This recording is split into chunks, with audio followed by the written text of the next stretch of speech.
Ladies and gentlemen, as a man who has a phobia of deep waters, I was certainly skeptic about playing the Subnautica games, but it turned out that till this day it is one of the best survival games I have ever played, and I'm patiently waiting for the next title. With that, I do have some news about the game for my Subnautica loving people out there. Before we start, ladies and gentlemen, I have an announcement to make. This week I'm going to be dropping my first ever gameplay on the ERanked Games channel. So be sure to finish this video and go check out the channel for the upcoming gameplay. Let's get back into the video.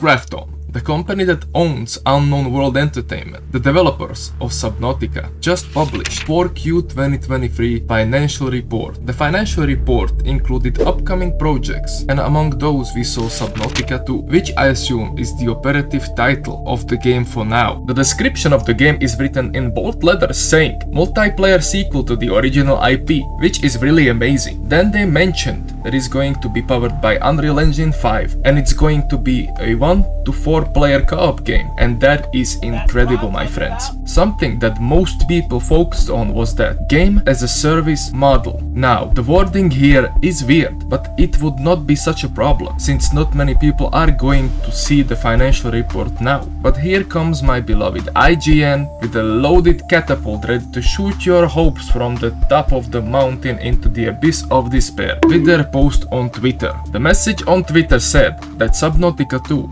is a multiplayer focused live service game, but there was no confirmation with the developers about the post. To be honest with you, after roasting Suicide Squad Kill the Justice League with their live service, I sort of developed an allergy to when a game is marketed as a live service upfront, and I am not surprised why so many people had negative reactions seeing this, and reading the responses on Twitter post was pretty rough. God bless the developers, because they posted their own clarification post a little later explaining the truth behind these statements, which really highlights why you should always consult the devs before making such a big statement. What they meant by game as a service does not mean subscriptions, battle passes or season passes. It just meant that they are going to release early access update model, which they typically do, and a possibility of a DLC later. You don't have to worry about any sort of live feature like paid subscription in the actual game, because let's be honest, can you imagine Subnautica having a battle pass?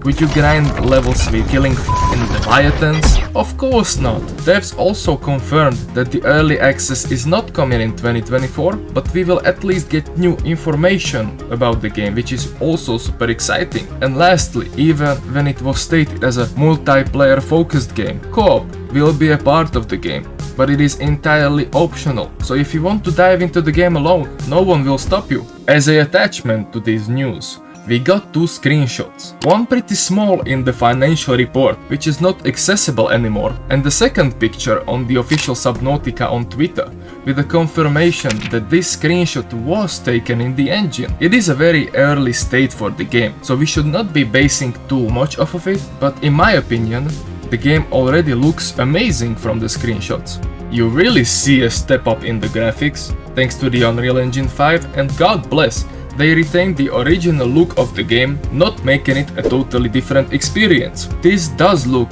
like the starting location, Safe Shallows. The vehicle appears to be a mixture between the sea moth and the sea truck, and the creature very much looks like a version of the brood shark. It does look very consistent with the Safe Shallows, but in my opinion, I don't think this is a confirmation that the game is going to take place on the same planet 4546b like the previous one. That is everything I have for you guys, and as with the Witcher 4 news, I will definitely post more videos with new intel. If you enjoyed the video, consider leaving a like and subscribing, since you can always unsubscribe later and it is completely for free. Thank you for watching and see you next week.